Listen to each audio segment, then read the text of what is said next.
The working of the Spirit exceeds a scholar's knowledge.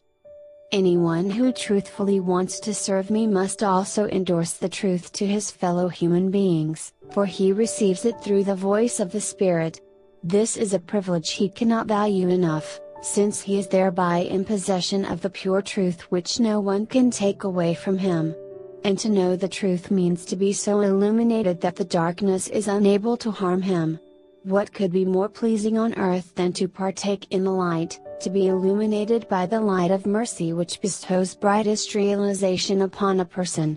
And it is his task to share this with fellow human beings, to kindle a bright light in them as well, and also to dispel the darkness they are burdened with.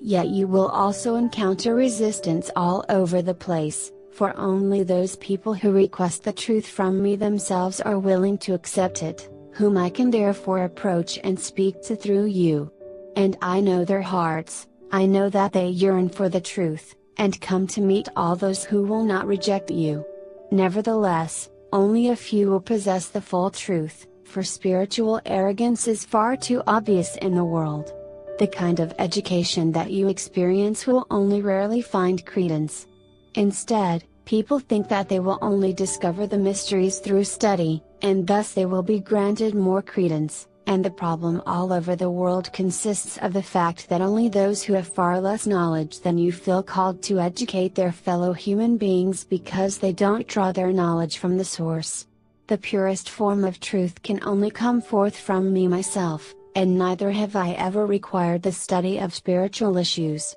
Everything concerning your spiritual life comes under my jurisdiction, and I distribute the pure truth to those who appeal to me myself in their desire to receive it, and they will be taught correctly and their knowledge will far surpass that of a scholar. However, if I instruct a bearer of truth to use his spiritual knowledge and educate his fellow human beings, then I will also make sure that you will meet those you are intended to instruct, and you will find willing listeners in them. Consequently, your mission is of greatest importance, and you must not allow yourselves to be held back by those who are unappointed, because I consider those unappointed who do not believe in your task, to oppose such obvious proof of my working with their unbelief, but who assume a teaching task for themselves which they are not entitled to as long as they have not received the truth from me myself, which always necessitates a life of love.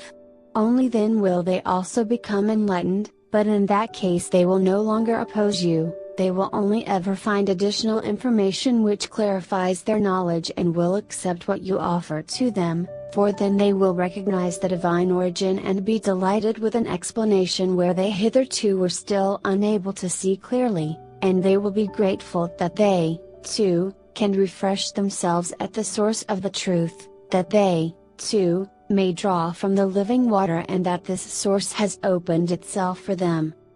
Amen.